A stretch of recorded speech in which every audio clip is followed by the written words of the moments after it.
Personnes, ressources, on va dire, pour nous aider à alimenter ce débat. Et puis, il se veut très interactif, donc l'idée, c'est qu'on puisse bien sûr échanger. Alors, André Favre, il va se présenter, hein, il est vice-président de la communauté de communes du bassin de Pont-à-Mousson, il est maire de Loisy. Sophie Charlotte Valentin, on l'a présentée tout à l'heure, on va la représenter puisque le public a aussi changé, c'est la directrice de VNF Nord-Est. Olivier Fully, c'est le directeur eau et assainissement de la métropole du Grand Nancy. Et puis Philippe Larivière, c'est le directeur de l'établissement public territorial de bassin Meurthe-Madon, autrement appelé l'EPTB Meurthe-Madon, dont je porte aussi la casquette de président en sus de celle de l'agence Scalet. Donc je propose que vous peut-être, alors j'ai fait une présentation rapide, mais ça serait certainement intéressant dans vos témoignages respectifs que vous fassiez aussi la votre présentation, et surtout que vous puissiez, par le prisme de vos responsabilités, expliquer comment vous voyez cette évolution, cet impact. Et puis, l'idée, c'est qu'on échange des expériences et puis que la salle puisse évidemment poser des questions, puisque on sait aujourd'hui qu'il y a un certain nombre de certitudes, j'ai envie de dire, d'évolution climatique.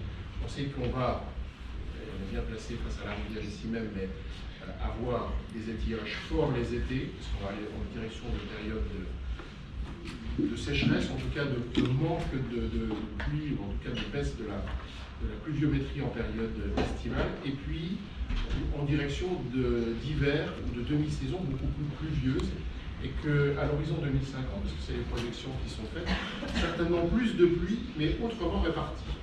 Et même peut-être avec des hivers tout à fait particuliers, où on l'a vu déjà, c'est notamment l'hiver dernier, c'est-à-dire des phases de pluviométrie intense et de froid, puis de pluie, puis de froid, qui fait que la nature est totalement perturbée, et le cours d'eau particulièrement impacté, donc dans sa qualité, notamment, évidemment, faune-flore, et puis avec, comme je l'ai dit, les problèmes d'étiage, qui viennent créer des tensions fortes sur la consommation humaine, sur la consommation agricole et sur la consommation industrielle. Et donc tous les cadres, dans vos responsabilités respectives, vous avez effectivement un certain nombre d'observations et puis de leviers que vous allez pouvoir vous présenter. Alors, on propose honneur aux dames, Philippe Larivière. Monsieur Larivière en premier. Si vous voulez, je voulais juste, pour la flèche, ça vous fera passer les gars. Ok. Tu voulais commenter un peu le PTB Moi, ce que je peux dire simplement, c'est sur le plan politique, pourquoi l'établissement public territorial de bassin, parce que d'ailleurs, évidemment, avec le PMG, on a des liens forts aussi, même si c'est pas rien. La création, c'est le résultat d'une entente interdépartementale après l'éclue importante d'octobre 2006. Le président Poncelet, président du conseil départemental des Vosges, et Michel Dinet, président du conseil départemental de Meurthe-et-Moselle, ont créé cette entente qui avait pour objectif que la Meurthe avait été fortement impactée, mais pas seulement la Meurthe, la Mortagne, un certain nombre d'affluents, la Vesouse, le Salon, et sur le Madon tout particulièrement. Ce sont deux cours d'eau importants, en tout cas qui prennent leur source dans les Vosges, donc la raison de l'entente interdépartementale, pour que soient proposées des études en vue de travaux. Et ces études, ce qu'on appelle des PAPI, hein, des programmes d'aménagement et de prévention des inondations. Et donc, les travaux ont avancé tout doucement. Le PAPI sur la question du Madon a avancé un petit peu plus vite que sur la question de la Meurthe, mais le cours d'eau est plus, le linéaire est moins important. Le cours d'eau est peut-être plus facile, plus rural. Sur la Meurthe, c'est quand même un petit peu plus complexe. Et puis, c'est quand même l'affluent majeur de la Moselle.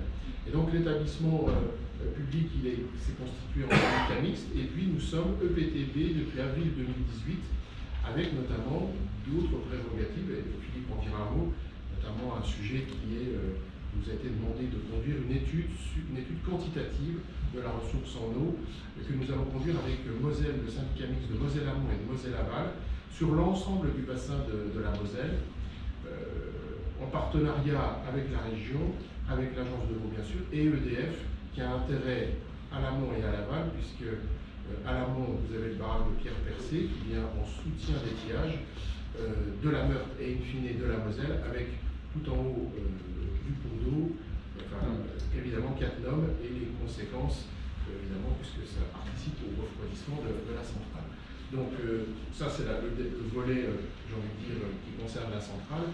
Et puis la grande question, et on le voit parce qu'on travaille beaucoup avec le monde agricole, c'est la question de cette ressource, comment on va ensuite, une fois qu'on aura bien fait le diagnostic, c'est quoi la suite, c'est est-ce qu'il y a un outil qui va permettre cette répartition, une police entre guillemets, même si le terme est un peu fort, qui va demain, effectivement, dans les périodes de tension, être l'organisme qui va organiser la distribution. En tout cas, c'est les grands sujets du moment. Et puis, accentuer en cette période toute particulière, puisque nous venons d'être en alerte de sécheresse avec des restrictions imposées par le préfet de Meurthe-et-Moselle. Donc, Philippe. Donc voilà, la construction politique s'est faite autour de ce constat. Et aujourd'hui, on avance et on avance vite à l'échelle de ce qu'on peut. Parce que vous savez, vous êtes tous aussi engagés respectivement dans des collectivités ou dans différents organismes. Vous savez que tous ces projets sont des projets de temps long. La population attend.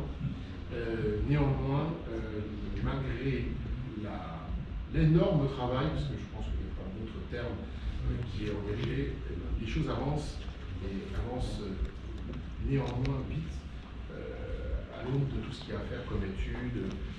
Philippe reviendra sur ces points-là. Merci. Le président a tout dit, donc c'était pas.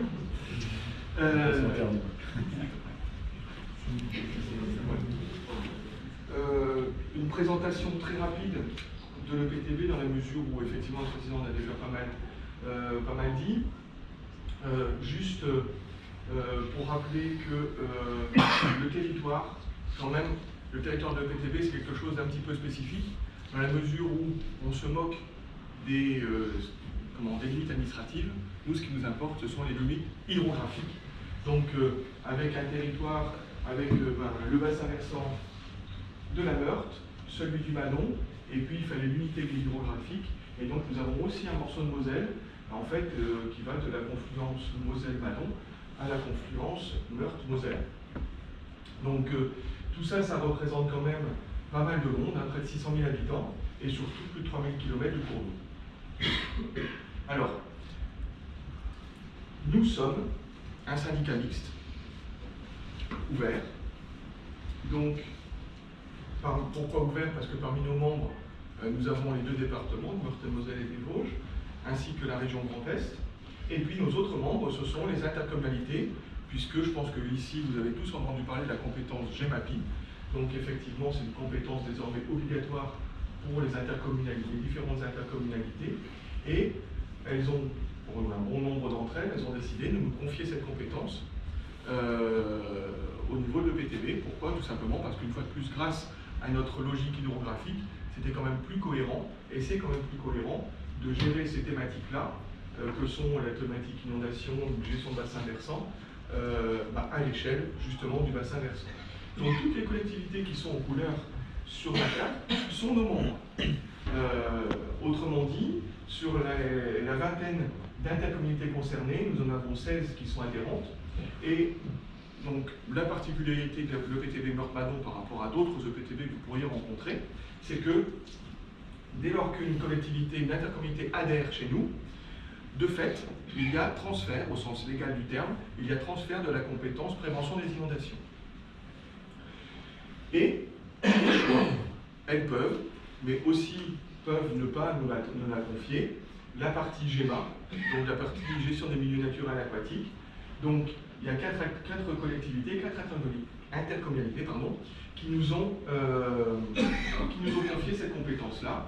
Donc pour ces quatre-là, nous avons la totalité de la compétence GEMAPI. À ça s'ajoutent quelques compétences, en particulier d'études d'intérêt général ou de portage d'autres éléments qui ne sont pas dans la GEMAPI, mais qui sont néanmoins parmi nos compétences. Alors, qu'est-ce qu'on fait à l'EPTB? 3 grands axes. Anticiper, en particulier anticiper les inondations, parce que c'est quand même, comme je l'ai dit tout à l'heure, notre compétence, j'ai envie de dire presque de base. Donc, en améliorant la connaissance, donc en faisant des études et en essayant de trouver et de mieux connaître nos cours d'eau, de façon à pouvoir à mieux réagir, et puis également en améliorant la conscience du risque. La réduction de la vulnérabilité, un élément important et particulièrement important, avec tout ce qui est préparation à la crise. Donc là, c'est une assistance et une aide auprès des communes, en particulier par exemple pour la rédaction de leur PCS, et maintenant des intercommunautés avec les PICS, les plans intercommunaux de sauvegarde. Un élément important, on est ici avec, au niveau avec plein d'urbanistes dans la salle, et donc le fait d'intégrer, c'est un élément important, d'intégrer le risque d'inondation dans tous les documents d'urbanisme, tout simplement parce que c'est bien gentil, on va le voir après, il va y avoir quand même un certain nombre de travaux que nous allons réaliser, mais leur efficacité va être réduite à néant si on continue à construire ou à construire dans des zones inondables. Donc il y a des éléments comme ça, et également ne pas oublier, même si c'est inconstructible, de bien penser à préserver les zones naturelles d'extension de creux. Et puis la réduction de la vulnérabilité en tant que telle, avec des diagnostics au niveau des habitants et des habitations. Et puis enfin, la limitation du risque par des constructions d'ouvrages. Donc là, c'est notre partie travaux, avec des constructions d'ouvrages de protection contre les inondations, soit des ouvrages existants, soit des ouvrages neufs, et puis également un volet plus lié au milieu, mais néanmoins qui contribue largement aussi à la réduction des inondations. Voilà pour le panorama de l'EPTB. Évidemment, on pourra répondre à toutes vos questions. Un petit retour sur la sécheresse de 2022. Alors d'abord, un petit peu de contexte. Moi, j'aime beaucoup ces courbes-là, hein, donc la Meurthe, le Manon, évidemment, je reste local. Mais vous avez les débits. Donc les débits moyens mensuels. Donc les différences de couleurs, c'est ceux qui sont au-dessus des normales saisonnières, entre guillemets, hein, la normale étant la moyenne interannuelle. Et vous vous rendez compte que à partir après le mois d'août, à partir de septembre 2021, et donc sur toute l'année 2022, on a toujours été en dessous. Toujours. Et même avec des débits qui sont inférieurs au minimum interannuel, donc les plus sévères, sur quand même une trentaine d'années. Alors, une sécheresse, c'est quoi? Comment on la caractérise? Deux grands éléments. La durée, évidemment, plus il va faire sec longtemps, et moins il va pleuvoir longtemps, plus on sera dans une situation de sécheresse. Mais aussi, parce qu'on appelle la sévérité, c'est-à-dire ici, vous avez toujours une courbe de notre débit, qui est cette fois-ci représenté en courbe, mais également vous avez les seuils d'alerte. Le président en a parlé tout à l'heure, nous sommes désormais dans un niveau d'alerte, donc on vient de passer le premier cran, et en fait, on se rend bien compte que l'écart entre le niveau minimum et l'écart de l'alerte est particulièrement important. Et donc, c'est le côté sévérité de la sécheresse. On pourrait très bien avoir une sécheresse, mais qui reste dans des, dans des eaux, c'est peut-être pas la bonne zone, peut-être pas le bon terme, mais en tout cas dans une zone relativement proche du niveau d'alerte. Et ça n'a pas tout à fait le même effet que si on est dans une situation avec des débits extrêmement bas. Alors, maintenant, 2022. Les couleurs représentent les différents cours d'eau. Vous avez ici donc en gros la sévérité et là la durée. On se rend compte de quoi en 2022? Que la sécheresse sur la Moselle, en particulier sur la Moselle-Aval, a été particulièrement sévère, mais peut-être moins longue que sur la Meurthe. Et donc, Mais par contre, elle a été un peu moins sévère sur la Meurthe que sur la Moselle. Alors, comment on l'explique? Il y a quand même une explication relativement simple, c'est Pierre Percé était quand même là sur la Meurthe, ne pas l'oublier. Donc, même si on était avec des débits relativement faibles, il y a quand même eu un peu de soutien de débit médical qui a permis de limiter la sévérité de la sécheresse sur la Meurthe, mais par contre, pas la durée, évidemment. Et mine de rien, hein, on était entre 100 et 120 jours sous le seuil, et également tous les cours d'eau de la région, enfin la région, de l'ex-région Lorraine, je vais dire ça comme ça, étaient impactés. J'aime beaucoup ce graphique. Pourquoi? En gros, là encore, plus c'est haut, plus c'est sévère, et en bas, plus c'est vers la droite, plus ça dure longtemps. Si vous regardez bien, sur chacun des ronds, vous avez l'année. Si j'accepte 2003, depuis 2015, qui est là, 2016, 2017, 2018, il se traîne quelque part, et là-bas, 2019, 2020, 2021 l'exception, qui est là, 2022. Et avant, vous avez les autres années. Ce qui veut dire quoi? Ça veut dire que, en fait, je ne sais pas si vous vous rappelez tous de l'année 2021 et de l'été 2021 qui a été particulièrement pluvieux, et avec même les inondations catastrophiques qui ont eu lieu en Belgique, en Allemagne, et même dans le nord du département, sur le secteur de Normandie. Et en fait, vous regardez, en termes de sécheresse, on a le groupe, grosso modo, d'avant 2015, et depuis 2015, il semblerait que la normalité soit devenue celle-là, c'est-à-dire avec des sécheresses particulièrement sévères. Et que, en fait, une année normale, désormais, depuis 2015, elle se trouve là, c'est ça la normalité. Et l'année anormale, c'est 2021. Et qu'avant, les années normales, elles se situaient dans ce secteur-ci. Donc on s'achemine clairement vers des sécheresses à la fois plus sévères et plus longues.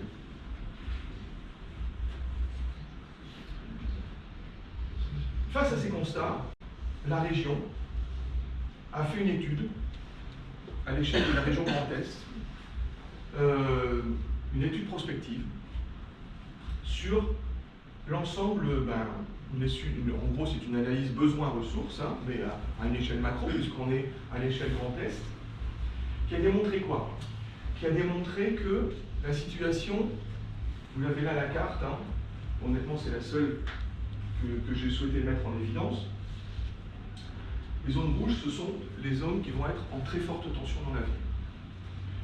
Et évidemment, plus on diminue dans la gradation des rouges, et moins la tension risque d'être forte. Mais on remarque quoi? C'est que toute la Moselle amont, toute la Meurthe, voire à un degré un peu moins Moselle aval, mais vont être en tension extrêmement forte dans l'avenir. Là-dessus, quelles sont les perspectives? J'ai sorti ce tableau, les chiffres, ne vous en occupez pas, c'est pas important. Deux éléments, même si le président a déjà dû le gâcher, mais on s'achemine vers en moyenne annuelle, des années plus humides que ce qu'elles sont aujourd'hui. Contrairement à ce qu'on pourrait penser, puisqu'on va avoir, tout à l'heure je vous ai dit, on va avoir plus de sécheresse, et pourtant il va tomber plus d'eau. C'est contre-intuitif. Simplement, la répartition dans l'année n'est pas du tout la même, et ne sera pas du tout la même. On s'achemine tout doucement, mais sûrement, vers des étés et des automnes particulièrement secs, et des hivers et des printemps particulièrement humides. Ce qui fait que on va tout droit vers des sécheresses importantes, et avec ce qu'on appelle un stress hydrique important, et également des potentielles inondations relativement importantes en hiver et surtout au printemps. Alors là, face à ce constat, qu'est-ce qu'on fait au niveau de l'EPTB? Face aux inondations, je l'ai dit tout à l'heure, c'est notre cœur de métier. C'est exactement ce pourquoi, en fait, le PTB a été créé à l'origine. Aujourd'hui, on a un papy-madon qui est en route. Les travaux devraient commencer cet automne. Normalement, là, on a des vraies perspectives. Donc, même si la genèse de ces papys et surtout de ces premières réalisations a été particulièrement longue, les travaux sur le papy-madon devraient commencer cet automne. Sur la Meurthe, on a élaboré un programme d'action validé à l'unanimité qui s'appelle Objectif Meurthe, réinventer la rivière, où donc on a quand même un programme d'action particulièrement ambitieux, puisqu'on est sur environ 60 millions d'euros de travaux sur la Meurthe, hein, donc ça va être étalé sur 2 papys, mais néanmoins un élément quand même un peu important. Et puis, en association avec les syndicats mixtes Moselle-Aval et Moselle-Amont, nous allons mener une étude quantitative à l'échelle du bassin versant de la Moselle tout entier, c'est-à-dire qu'on va zoomer sur le bassin versant de la Moselle par rapport à l'étude de la région tout à l'heure, et surtout, je ne sais plus ce que j'ai mis avant, donc je le dis là, donc surtout, la demande des élus, c'est clairement de ne pas faire une étude qui va générer une nouvelle étude encore. On veut une étude. La demande des élus a été d'avoir quelque chose d'opérationnel. Ce qui fait que, donc évidemment, il va y avoir une partie diagnostic, état des lieux à cette échelle du bassin versant, mais aussi, derrière, des préconisations. J'ai pour habitude de dire qu'on va demander un outil d'aide à la décision pour les élus, pour pouvoir aboutir à un compromis, un consensus, je ne sais pas encore comment l'appeler, pour organiser le partage de l'eau, puisqu'on voit bien qu'on y va tout droit. On va avoir des zones qui vont être plus en tension, des autres qui vont l'être moins, et donc il va falloir organiser ce partage de l'eau. Alors quels vont être les outils proposés par le bureau d'études, etc. J'en sais rien. Aujourd'hui, si on avait toutes les réponses, on ne ferait pas d'études. Mais, en tout état de cause, il va y avoir une démarche pour trouver des solutions, pour aboutir à un meilleur partage de l'eau. Et quand on parle de ça, en fait, on a essayé, alors là, voilà, c'est pas exhaustif du tout. Mais à chaque fois qu'on parle de cette étude quantitative, on trouve quelqu'un dans la salle qui dit « Et moi, mais on est concerné pour ceci. » Et une autre personne « Ah, mais vous avez pensé à nous contacter pour ça ?» et ainsi de suite. Et on se rend compte qu'il y a une quantité de personnes directement concernées par ce côté partage de l'eau, que ce soit des activités économiques, du milieu naturel, que ce soit l'eau potable, évidemment, etc., etc. C'est énorme, la quantité de gens qui sont directement concernés.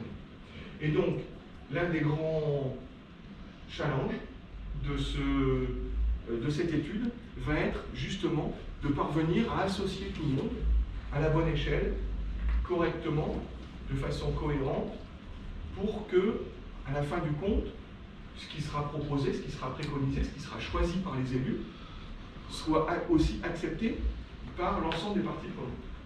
Donc, on va partir sur, en fait, non pas une étude, mais 2 études, en fait. Enfin, 2 études. Façon de parler, en tout cas, on va faire appel à 2 prestataires. Un sur le côté très technique, comment on fait, qu'est-ce qui se passe, quels sont les besoins, quelles sont les ressources, quelles sont les projections de besoins, quelles sont les projections de ressources à l'aune du changement climatique, mais surtout, et aussi un deuxième prestataire qui va essayer de nous organiser et de nous aider pour essayer de mettre dans la boucle tout le monde et toutes les parties concernées. Voilà. Donc, je pense que beaucoup d'entre vous ici dans la salle seront concernés de près, de loin, interviewés, invités, je ne sais pas encore, mais en tout état de cause, vous entendrez certainement parler de l'EPTB Meurthe-Madon et de ses collègues Moselle-Amont et Moselle-Aval dans les mois qui viennent en relation avec cette étude, et si vous êtes plus sur le côté Meurthe ou sur le côté Madon, également par nos projets de travaux relatifs aux inondations. Voilà. Je vous remercie, j'espère que je n'ai pas été trop mal. Je n'ai pas perdu l'heure, ni rien. J'espère ne pas avoir mangé le temps pour mes collègues. Peut-être la compétence GERAPI a été transférée, c'est un transfert de l'État, au 1er janvier 2018, ce qui a généré la création du passage de syndicat mixte à EPTB, qui est l'outil pour non seulement conduire les études, mais ensuite enclencher les travaux. C'est dans cette optique-là, c'est important de le dire, puisqu'il y a un certain nombre d'élus dans la salle d'intercommunalité qui ont vu ce transfert. Certains ont gardé la compétence, mais d'autres l'ont transféré. Alors, je ne sais pas si à ce stade de la présentation, il y a des questions, ou si vous voulez qu'on poursuive les présentations, puis on reviendra bien sûr, puisque on sait qu'il y a de... Oui. Juste une question, si vous pouvez nous donner 2-3 exemples des travaux qui vont être engagés prochainement sur le Madon ou la Meurthe. Oui, oui. En fait, on a caractérisé les travaux en 3 grands types. Des travaux d'ouvrages que j'appellerais des ouvrages structurants, qui sont majoritairement des zones de ralentissement dynamique de crue. Donc autrement dit, ce sont des systèmes qui barrent l'imageur du cours d'eau. En temps normal, comme aujourd'hui, le cours d'eau continue son cours sans problème. Et quand il va monter, en fait, on va surinonder certaines zones de façon à la fois à stocker, mais surtout ralentir le pic de crue. Donc en fait, on va avoir un aplatissement du pic de crue et également un décalage dans le temps, ce qui va permettre à certains affluents, les pics de crue de certains affluents, de passer avant et d'avoir des pics de crue qui vont se succéder plutôt que, comme aujourd'hui, des pics de crue qui s'additionnent et donc génèrent une crue supplémentaire, des inondations supplémentaires. Pardon. Ça, c'est nos éléments très structurants. Ensuite, on a ce qu'on appelle des protections localisées. Donc là, on est carrément au droit des enjeux. Donc, on va faire une digue, un mur, quelquefois un retravail sur la berge, des choses comme ça. Mais c'est carrément pour protéger les gens au droit du cours d'eau, au droit de l'enjeu. Enfin, l'enjeu est vraiment là au bord et on ne protège en gros que. Alors que les ZRDC tout à l'heure, elles ont un impact sur l'ensemble du bassin versant. Et puis notre troisième catégorie, ben c'est un peu les deux, c'est-à-dire que ce qu'on appelle les opérations mixtes, donc où on va agir pour améliorer la qualité du milieu naturel, on va renaturer, on va recréer des zones humides, on va reméandrer, etc. Ce qui va participer également à la réduction des inondations, mais également on va favoriser la biodiversité, favoriser le milieu. Et c'est ce triptyque-là qui est utilisé pour essayer de réduire l'impact des inondations. On ne vend surtout pas du rêve, on ne supprime pas les inondations, on va juste limiter la fréquence. L'objectif, c'est la crue centrale. C'est ça, c'est l'étalon qui est choisi. Ça peut être supérieur à la crue centrale. Parce qu'on sait que sur le, par exemple, sur la métropole du Grand, enfin, sur l'ensemble du linéaire de la Meurthe, une crue centrale, ça a été estimé, c'était une estimation qui date d'il y a quelques années, mais à plus de 100 millions d'euros de dommages matériels, économiques, agricoles, etc. Et vous avez entendu 2 papis, un premier papy aux alentours de 45 millions d'euros, puis ensuite un second de 15 millions, voire il a 60 millions d'euros pour se protéger contre ce type de crue. Et il y a des crues intermédiaires, 30 nales, 50 nales, etc. Donc on sait l'impact économique fort.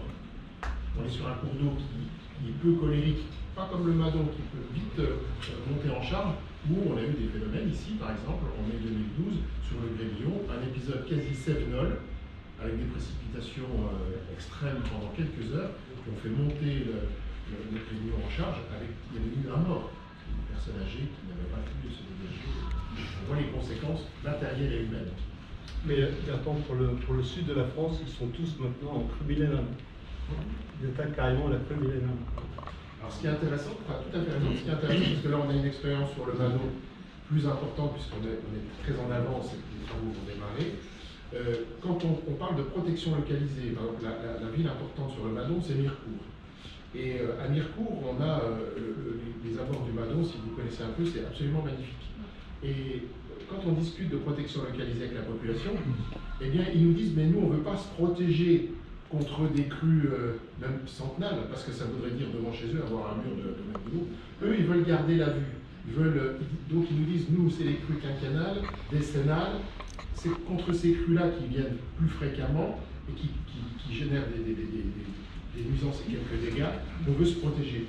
Et on accepte le risque. Et c'est intéressant aussi de voir que on ne peut pas protéger les gens contre les crues millénaires, c'est-à-dire qu'à ce moment-là, vous voyez bien, c'est plus des ZRDC qui faut faire des retenues, toujours avec des pertuis ouverts, mais immenses, et puis des protections localisées, mais peut-être des murs le long du cours d'eau. Enfin, donc il y a le souhait en même temps de préserver la qualité visuelle, dans la Meurthe, on voit bien des bords de rivières qui sont revégétalisés, puisque les travaux aujourd'hui sont anciens et la nature a repris ses droits. Donc il y a une qualité visuelle, une qualité de vie à côté d'un cours d'eau, c'est une chance d'habiter à côté d'un cours d'eau. Et en même temps, c'est pour ça qu'on fait il y a tout ce volet prévention, c'est vous vivez à côté d'un endroit qui est magnifique, mais il y a un risque. Et il faut s'habituer à vivre avec ce risque, ce que font beaucoup d'autres pays d'ailleurs. La France, de ce point de vue-là, est un peu en retard par rapport à d'autres pays où les risques, notamment au sexisme, sont plus forts. Des questions? J'aurais une question, est-ce qu'il n'y a pas des actions plus en amont pour être plus dans la prévention d'anticipation? Parce que là, j'ai l'impression, finalement, on essaie de bloquer un phénomène alors qu'il y a peut-être des actions en amont à la source qui pourraient être mises en œuvre pour éviter de. Alors, je ne sais pas qu'on peut éviter toutes les crues comme ça, mais bon, je pense à l'artificialisation des sols, même s'il y a eu un processus qui n'est pas dans le bon sens. Mais est-ce qu'on peut revenir en arrière sur certaines choses pour être plus en prévention? Alors, pardon, et pour parce que éviter Philippe, c'est un défenseur de la prairie. Et pour éviter de construire des digues, voilà. Alors, oui, tout à fait. Mais en fait, c'est l'un et l'autre, c'est pas l'un ou l'autre. C'est-à-dire que, une fois de plus, je l'ai dit tout à l'heure, c'est clair que les montants que le président a mentionné tout à l'heure, on peut dépenser des fortunes. Si à côté, on continue d'imperméabiliser n'importe comment, de construire en zone inondable, de supprimer des zones naturelles d'expansion de crues, honnêtement, les travaux vont servir à rien. Donc, en fait, c'est bien l'un et l'autre. C'est-à-dire qu'il y a des actions qui sont nécessaires, en particulier sur les têtes de bassin, justement. Bertrand vient de le signaler, mais effectivement, moi je suis catastrophé par les retournements de prairies qui ont lieu et qui se font actuellement un peu partout, parce que les prairies sont vraiment des réservoirs non seulement de biodiversité, etc., mais aussi des réservoirs d'eau. Et en termes de qualité d'infiltration, etc., on n'a encore rien prévu mieux que des prairies. Et donc, ça, pour moi, c'est un vrai gros enjeu et un vrai gros problème, ces problématiques de retournement de prairies. C'est aussi la problématique des haies, c'est aussi des opérations, et c'est pour ça que le PTB Meurthe-Madon a mis en place une solidarité de bassin totale et entière. C'est-à-dire que qu'on habite tout en haut de la colline ou qu'on habite en bord du cours d'eau, le prix de cotisation, c'est 1 euro par habitant, c'est en euros par habitant, ce qui veut dire que c'est le même pour tout le monde. Et donc cette solidarité-là, elle est non seulement financière, mais elle est aussi technique, c'est-à-dire qu'il ne faut pas que les gens qui sont tout en haut sur la colline fassent des bêtises, parce que ça pourrait avoir des conséquences sur ceux qui sont en bas, au bord du cours d'eau. Et donc c'est tout l'enjeu, quand je vous ai montré le triptyque des actions de l'EPTB, il y a cette amélioration de la connaissance et de la gestion du risque et de la réduction de la vulnérabilité, ça passe aussi par là. Mais j'insiste sur le fait que on entend encore beaucoup trop de gens qui opposent en fait l'un et l'autre, alors que c'est les deux qui vont ensemble et qui sont totalement complémentaires. Alors, Olivier? Oui, merci pour l'exposé, Philippe. Le budget annuel et le niveau de la taxe correspondante. Alors le budget annuel pour 2023. Il est de 3 millions en fonctionnement et 5 millions 4 en investissement. Et pour l'année 2023 aussi, la redevance demandée aux intercommunalités, elle est de 3,20 € par habitant. Et là, comme je disais tout à l'heure, création de l'EPTB en 2018, ça veut dire qu'il y a eu une progression fulgurante. Pour ça, je dis les choses vont néanmoins vite. On a démarré à 1 € par habitant. Et on voit bien que si on veut avancer à la vitesse attendue, il y aura une question politique qui va se poser sur que faisons-nous de cette cotisation? Est-ce qu'il ne faut pas remonter un petit peu? Et évidemment, on a nos partenaires, l'agence de l'eau, la région, qui nous appuient, l'État aussi, bien évidemment, mais voilà, il ne faut pas perdre de temps, parce que, comme je le disais tout à l'heure, tous ces travaux importants, il y a une inertie de préparation, une inertie d'études, qui font qu'on avance, et dans une période inflationniste également très importante. Oui, le sous-entendu de ma question, c'était de faire constater l'incroyable transfert de compétences auquel on a assisté dans la loi MAPTAM sur ces questions de gestion des inondations qui relevaient vraiment des politiques régaliennes de l'État et de la solidarité nationale. Et avec les événements qu'on a connus dans certains endroits de France, on a trouvé cette situation de transférer au bloc communal des sommes et une responsabilité absolument considérable. Parce que je vous rappelle que la crue centenale, l'État ne s'en occupait pas à l'époque, et maintenant qu'il est prescripteur, il va vérifier que le PTB, que Bertrand Kling fait bien son travail de prévention. Mais si, mais c'est une petite réflexion générale. Tout à fait. Alors, on est d'accord, et dire que ce rapport de la cotisation, c'est une chose, le transfert de la responsabilité, et nous on voit aussi qu'aujourd'hui l'État transfère aussi les ouvrages. Je pense les digues, et c'est un truc fou, parce que jusqu'en 2024, l'État a encore la responsabilité notamment de l'entretien, qu'après cette date-là, ça va nous être transféré, et on se découvre, notamment sur le Madon, la Meurthe et la Moselle médiane, dont parlait tout à l'heure Philippe, à hauteur de Tours, des ouvrages. Il faut aller sur le terrain pour savoir qu'il y en a. Mais l'État ne sait même plus qu'il y a des ouvrages. Et nous, on les découvre. Et s'il y a un événement, c'est sûr que la responsabilité, pas seulement civile, mais pénale. Oui, Vincent. Je voulais faire deux remarques. Les crues décennales sont bien des moyennes sur le passé. C'est une observation du passé.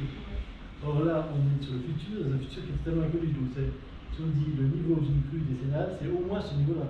Ça peut être bien pire que ça, parce que ce qui est dit, c'est que la moyenne des précipitations va être totalement différente. Première chose. Deuxième chose, effectivement, est-ce qu'il ne faut pas, comme le dit, s'interroger sur le fait que non seulement le transfert a été fait de la responsabilité sur les élus, mais c'est surtout été émietté sur les citoyens. Parce qu'avant, vous aviez l'État qui pouvait prendre la main avec une décision qui pouvait réguler la taille.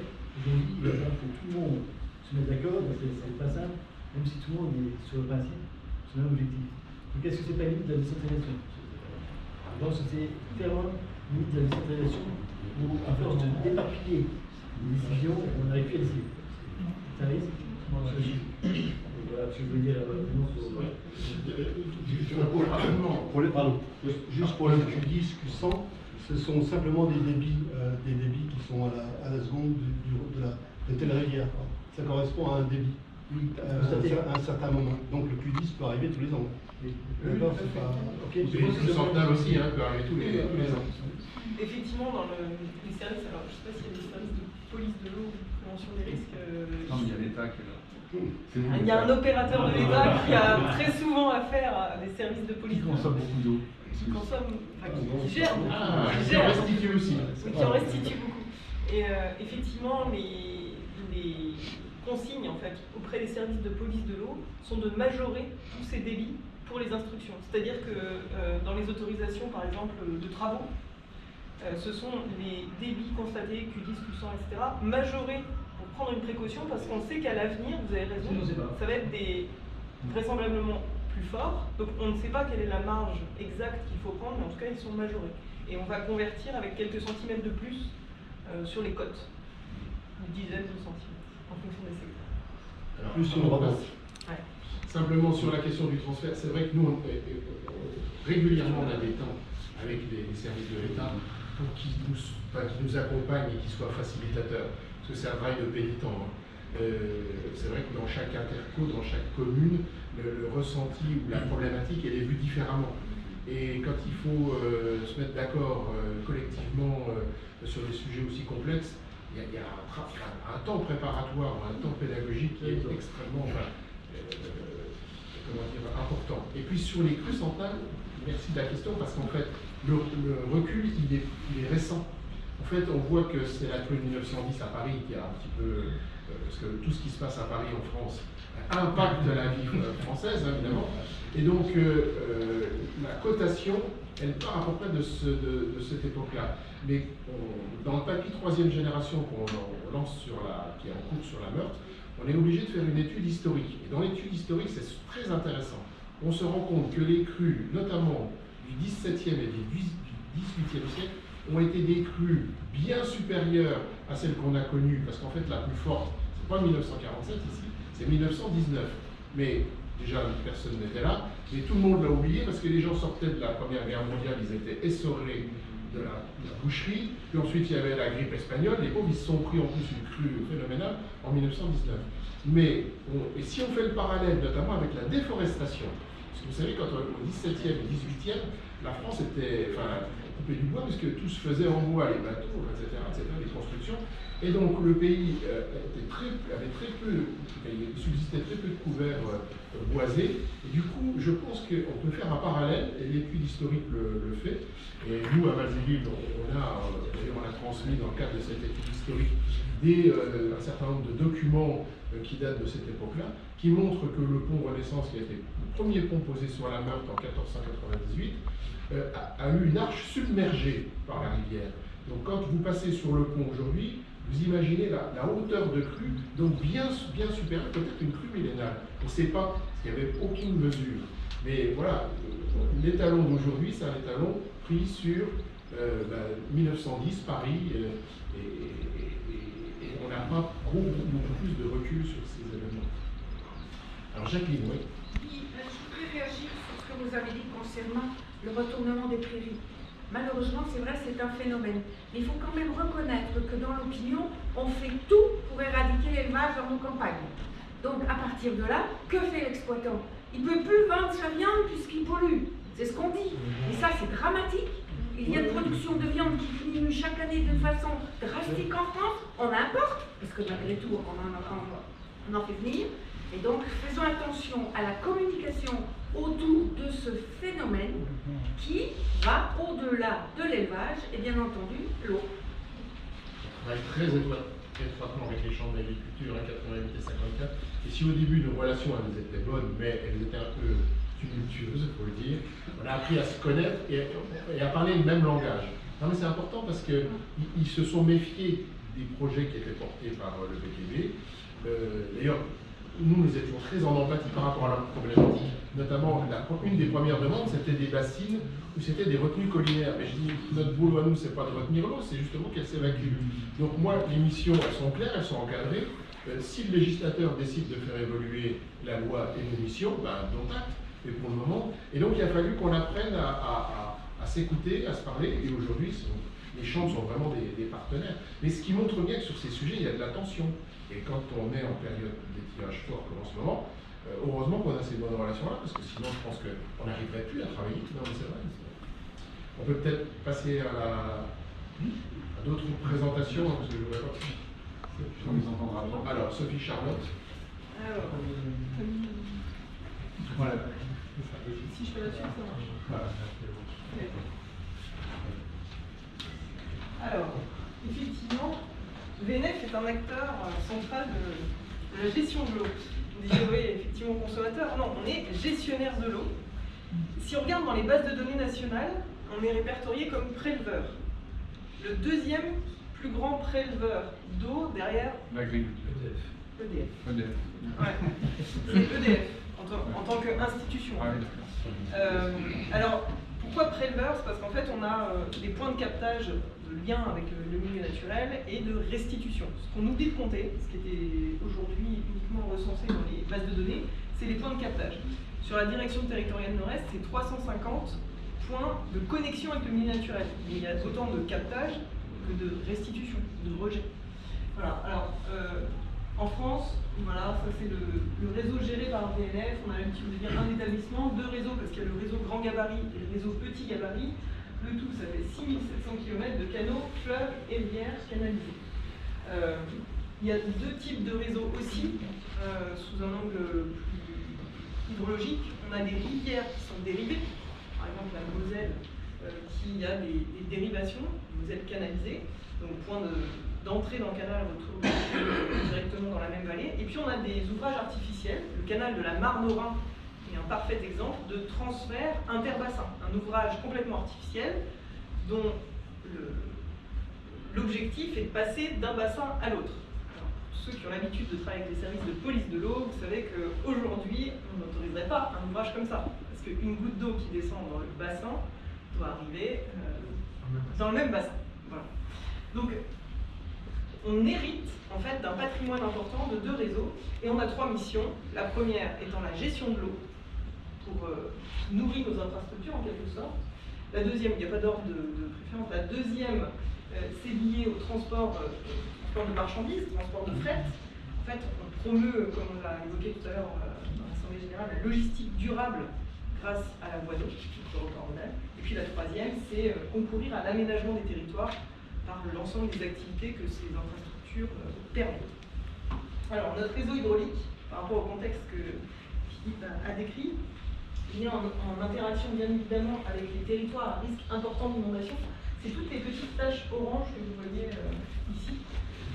Mais il est aussi en interaction, bien sûr, avec les zones qui ont été identifiées à l'échelle très macro de tension quantitative. Vous voyez ici sur la zone justement de la Moselle amont, qui est suivie. Là, c'est pas la Moselle qui est dessinée, c'est le canal qui prend son eau dans la Moselle amont, qui traverse une zone de tension quantitative régulière. Vous avez eu un descriptif du contexte. Qu'est-ce qu'on fait en matière de gestion de l'eau? On n'utilise pas l'eau uniquement pour des fins de navigation. Et c'est extrêmement vrai dans le nord-est. Le canal, il avait une histoire industrielle.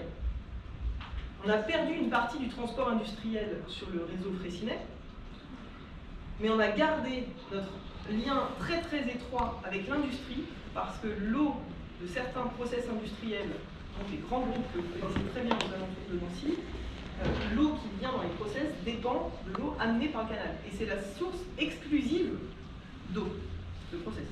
Donc on a les soudières, on a l'usine de Pont-à-Mousson, et ça à Fou par exemple, qui est complètement tributaire de l'eau que l'on fait circuler dans notre canal. Donc c'est non seulement l'eau qui transite dans les canaux, mais c'est aussi l'eau que l'on stocke. Alors nous, on a justement la chance d'avoir des barrages réservoirs qui nous permettent de gérer des millions de mètres cubes avec des cycles annuels ou pluriannuels. C'est facile, on stocke l'eau l'hiver et puis on la restitue progressivement l'été. On la restitue à des fins de navigation, à des fins industrielles et aussi pour alimenter certaines zones en eau potable. Le bassin de Langres, par exemple, le bassin de population de Langres est alimenté en eau potable, une grosse partie par les retenues d'eau qui sont gérées par VNF. Donc on a 4 barrages réservoirs. On peut agir sur ces ressources, je vous en parlerai tout à l'heure. Alors, en quelques photos, l'impact du changement climatique que l'on constate. C'est simplement un point de vue d'exploitant d'une infrastructure qui fonctionne grâce à l'eau. Alors ça, c'est tout près d'ici. C'est en étiage sévère à Messin l'année dernière. Bien sûr, c'est passé. Ceux qui sont passés il n'y a pas très longtemps, il y a un an, on était dans cette situation. Alors ça, c'est simplement représenté sous forme cartographique, une carte que on a l'habitude de montrer comme ça. C'est nos cartes de gestion interne qui nous montrent l'ensemble des mesures que l'on prend en restriction. Ça ne veut pas dire qu'il n'y a plus d'eau du tout, ça veut dire l'ensemble des mesures qu'en tant qu'exploitant de la navigation, on a été amené à prendre pour avoir le moins d'impact possible sur le milieu naturel. Ce qu'il faut avoir en tête, c'est que, comme le disait Philippe, on voit que les phénomènes d'étiage sévère se répètent. Et si on prend les chroniques, j'ai plein de chiffres si vous voulez, mais on travaille avec des données publiques, donc vous les retrouvez sur tous nos sites, etc. si on regarde les chroniques de débit, on voit effectivement le nombre de jours où on a un prélèvement dans le milieu naturel qui est restreint, qui augmente d'année en année. Et les chroniques sur les 5 dernières années sont flagrantes. Il y a aussi le fait, et je dois bien le dire, qu'on respecte plus le milieu naturel que nos prédécesseurs.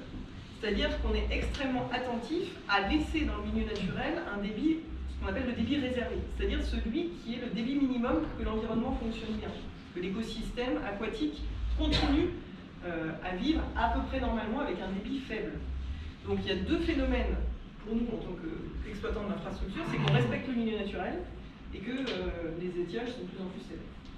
Donc l'année dernière, c'était la carto, en fait, des restrictions qu'on n'avait jamais connues, et même sur la Moselle à grand gabarit, on a dû prendre des restrictions concernant la navigation. Ça, c'est aussi des photos qui vous illustrent que ça n'a pas un impact uniquement au moment de la sécheresse, mais un impact de bien plus long terme, parce que nos ouvrages souffrent. Nos ouvrages n'ont absolument pas été conçus pour être à sec. Tout ça, c'est aussi à Messin, des ouvrages assez classiques, anciennes lignes hydroélectriques, plus utilisées pour l'usine, mais vous avez aussi toutes les berges qui en fait souffrent énormément des assecs. C'est peut-être contre-intuitif, mais si une berge, enfin un canal à sec, présente de gros risques. Et donc, quand on dit qu'il ne faut pas, par exemple, que le plan d'eau du canal au centre-ville de Nancy soit à sec, c'est bien sûr pour la navigation, bien sûr pour le cadre de vie, mais aussi parce que les digues du canal sont des digues qui ont un intérêt pour vis-à-vis de la protection des populations. Et si on met à sec cet ouvrage, ça veut dire qu'il pourrait présenter des signes de faiblesse qu'on n'a jusqu'à présent pas modélisés. Et le remise en cause sera très problématique. Alors, on a aussi un impact sur la biodiversité. Alors, c'est pas la biodiversité des pêcheurs, mais là, c'est simplement des pêches qu'on appelle de sauvegarde. C'est-à-dire quand on assèche nos bièges, quand on les met soit volontairement à sec pour des travaux, soit quand on est contraint de le faire, on doit se démener pour faire en sorte de préserver le maximum de poissons et de piscicoles. Donc, on dépêche en urgence des systèmes de pêche de sauvegarde pour préserver la biodiversité. Ça, c'est un gros sujet, qui coûte cher d'ailleurs, pas toujours efficace. Et puis on a un autre sujet, c'est qu'on a la prolifération d'espèces exotiques envahissantes, qui sont des espèces en fait, d'aquarium, hein, tout simplement, mais qui ont été relarguées quand on ne veut plus du poisson rouge pour les vacances, donc on vide le bocal dans le canal. Et en fait, même dans la rivière, mais ces plantes d'aquarium, alors elles ont un pouvoir filtrant, donc c'est bien, l'eau est propre. Le problème, c'est qu'elles adorent les eaux calmes du canal. Et donc elles se développent parfois de 30 cm par semaine, donc ça fait des énormes filaments qui en fait profitent des saisons chaudes, qui ne sont même pas freinés par les assecs, et donc on voit bien qu'il y a une conjonction de phénomènes où on est nous-mêmes débordés par ces plantes qui envahissent nos itinéraires. Et puis on a parallèlement, éventuellement à la même date, des crues importantes. Je ne vais pas revenir sur le sujet. Ça, c'est la Moselle le 14 juillet, justement, l'année 2021, l'année pluvieuse, avec les barrages qui étaient. Alors, on a une gestion en fait de nos barrages de navigation qui est adaptée pour ces épisodes. Comment on s'adapte?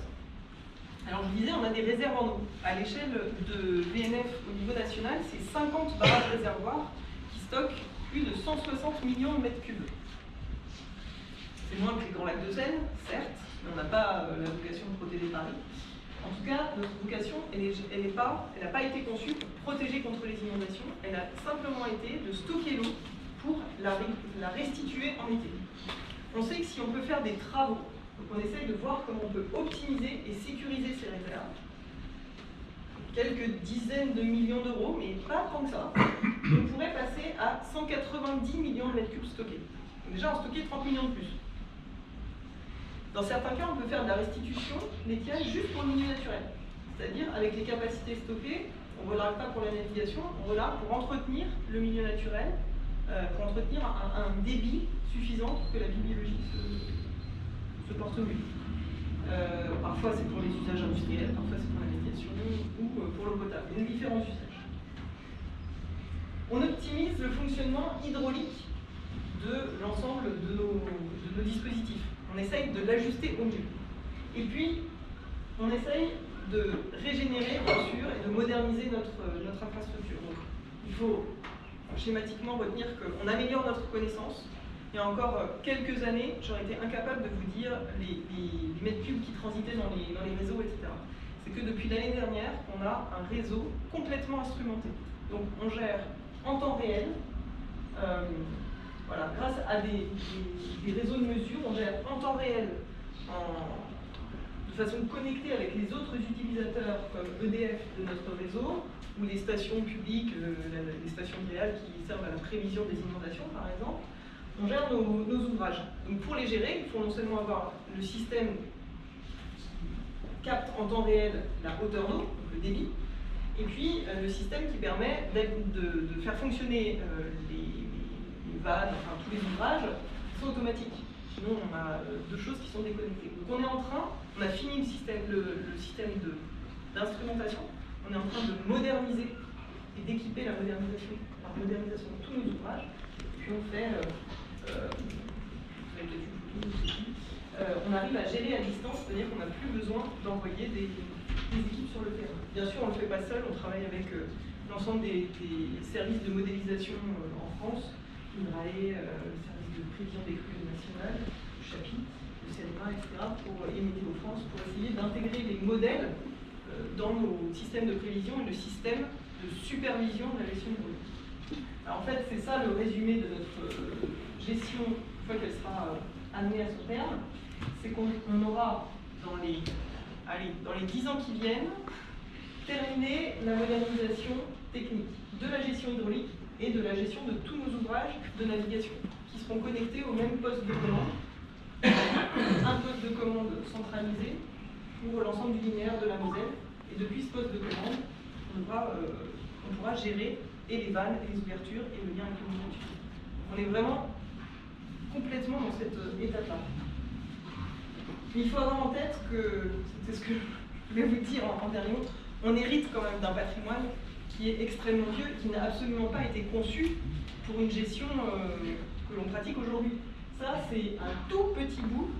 Alors, il y a le linéaire que vous connaissez, qui est le linéaire visible, navigable, et ça, c'est un tout petit bout du schéma hydraulique qui est à peu près aussi vaste que le linéaire navigable. Je vous disais 1300 km de cours d'eau et canaux gérés, et en fait, il y a multiplié par 2 pour avoir le système de rigole, d'adduction d'eau, de pompes, etc. Et ça, c'est ce qui se passe entre la Moselle et puis le bassin versant de la Meuse. Donc chute, faut pas le dire, mais on relève de l'eau de la Moselle dans la Meuse quand il en faut. C'est ce qu'on fait au quotidien. Et puis ça, c'est des systèmes aussi Shadok de liens gravitaires entre nos bassins réservoirs du plateau de Landes. Simplement, on a des voies, on en parlait tout à l'heure avec l'un de vous, on a des voies d'amélioration de notre réseau. Aujourd'hui, on ne s'interdit pas de réviser les systèmes d'adduction. C'est-à-dire que jusqu'à cette année, vraiment cette année, on a travaillé dans l'optimisation. C'est-à-dire qu'on a instrumenté, on essaye de gérer au mieux et on fait avec le réseau tel qu'il est. Et là, on ouvre vraiment les réflexions pour voir comment on peut changer de système d'adduction parce que fonctionner le plus possible en gravitaire, c'est bien, mais c'est pas toujours très efficace. Et il faudra qu'on pèse le pour et contre parce que si on ne fonctionne pas en gravitaire, ça veut dire qu'on installe des pompes supplémentaires. Aujourd'hui, le canal de la Marne-Rhin-Est, celui qui relie Nancy à Strasbourg, il est quasiment toujours en eau parce qu'on a justement un système de pompe qui nous permet de remonter l'eau en amont. Ce qui n'est pas le cas ailleurs, sauf que ça coûte de l'énergie. Voilà, ça permet d'ouvrir un autre débat, résilience en eau, résilience en énergie, le pour et le contre et multi-usage. Voilà, j'espère que je n'ai pas été trop long. C'est très très long. Bien sûr, je n'ai pas fait tout seul. Des questions? Oui. Sébastien Fritz, l'agence technique départementale de 54. Vous avez indiqué à juste titre que les prélèvements étaient pour la plupart restitués. Et c'est le cas de tous les prélèvements, qu'il s'agisse de potable ou de l'industrie, dans la plupart des cas. On excepte ce qui est évaporé autour aéro-réfrigérante de Vietnam, par exemple. Cependant, les restitutions, évidemment, ne se font pas à l'endroit du prélèvement et créent donc des impacts sur des tronçons qui peuvent être relativement significatifs.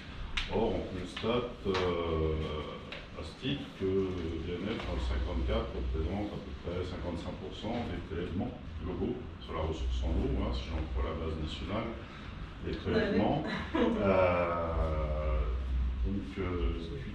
Des actions locales justement plus locales que celles que vous avez citées à grande échelle, qui sont pertinentes bien sûr, mais c'est pas forcément représentatif de ce qui se passe localement. Le 54 est un cas d'école sur le partage de la ressource en eau.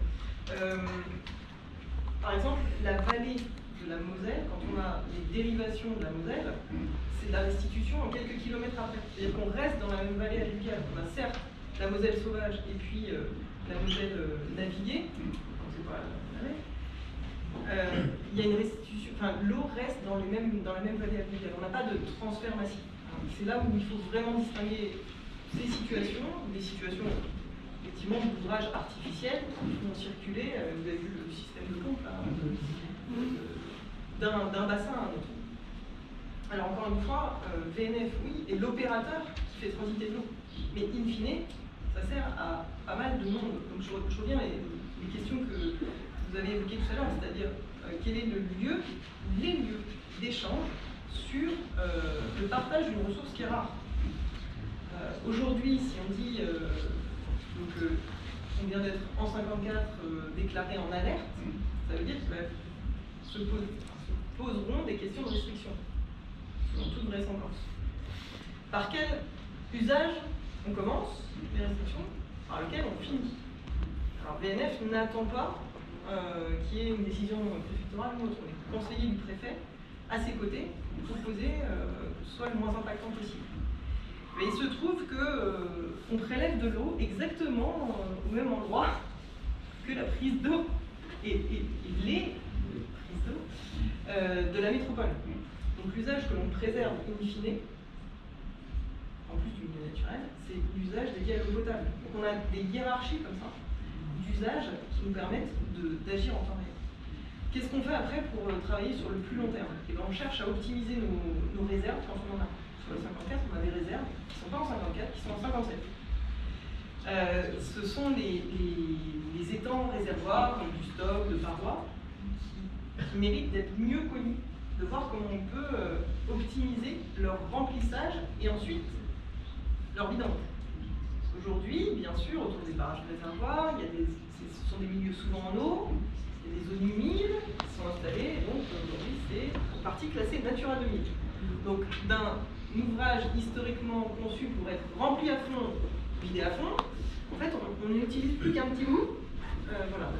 Comment, tout en respectant le milieu naturel, il y a d'autres systèmes de gestion qui permettraient d'exploiter davantage de réserves et donc de faire profiter, pas pour VNF, mais juste opérateur, on gère le tuyau, aux usages actuels, futurs, la prise de la métropole par exemple, comment on peut mettre à disposition plus d'eau au moment où on en a besoin.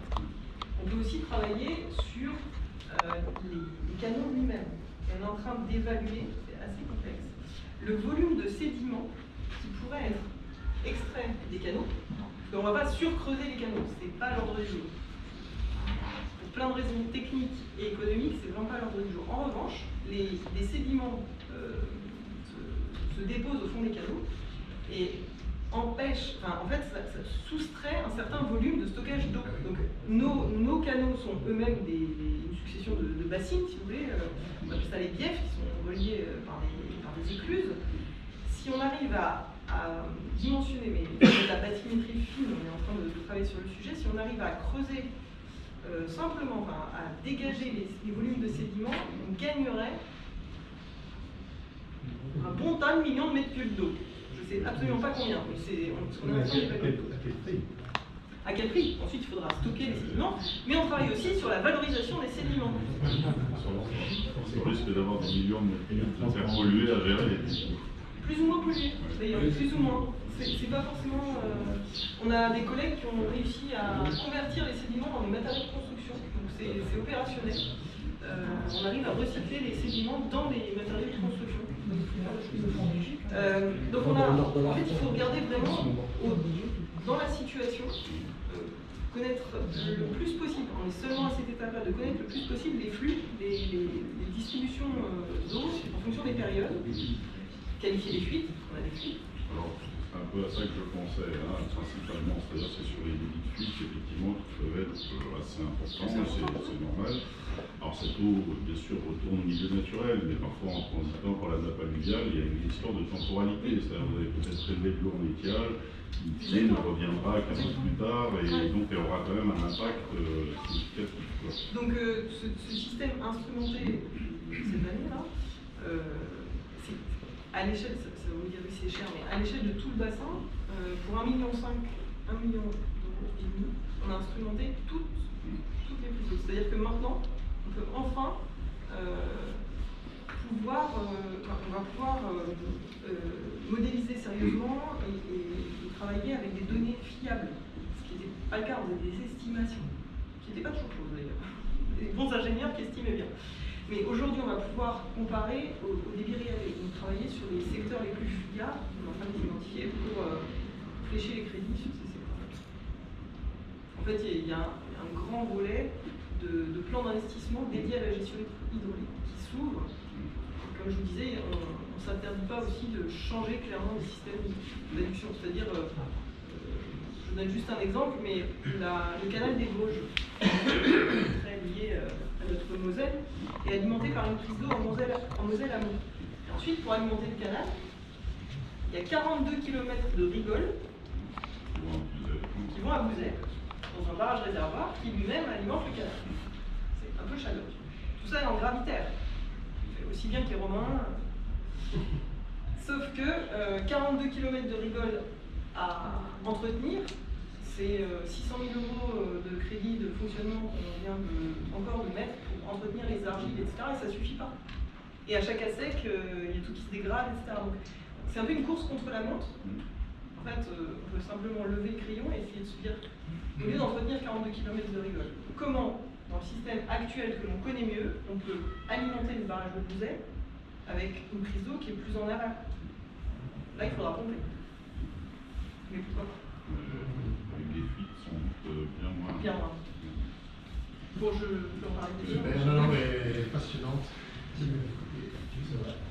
Très intéressant. Y a-t-il d'autres questions? Sinon, je propose de passer la parole à André. D'accord. Pour une expérience locale, très intéressante, qui a été primée d'ailleurs, aux Assises de l'eau. Déjà 2 fois, oui. On a 2 fois les trophées de l'eau sur Loisy. Oui. Donc voilà, je me présente, je suis André Fabre, le maire de Loisy. C'est un problème, on était dans le macro jusque maintenant, on terminera aussi par le macro. Là, je vais vous parler du micro. J'en étais colibri. Donc vous n'attendez pas à des trucs qui sont sensationnels. Donc le problème de l'eau sur Loisy, ça remonte à 1977. On a été, la commune, j'y étais pas encore, a été alertée, on avait une suspicion de maladie bleue. Donc c'est mis en route un processus sur Loisy de recherche sur la qualité de l'eau, déjà pour commencer, et toujours sur la qualité de l'eau. Et ensuite ça a été retravaillé pendant 30 ans. Moi je suis arrivé en mairie en 2020. Et le maire précédent avait capitulé parce qu'il ne s'en sortait pas avec le milieu agricole. On était toujours à 80 mg. Je vous rappelle que un taux c'est la limite, c'est 50. Non, on était à 50 mg, on tournait à 70-80 mg. Et quand je suis arrivé au commune, effectivement, il avait abandonné. J'avais carrément des chemins qui passaient sur les capteurs. Et puis au cours d'une réunion, j'ai vu un ancien qui habite pas trop loin ici, c'était M. Bouli.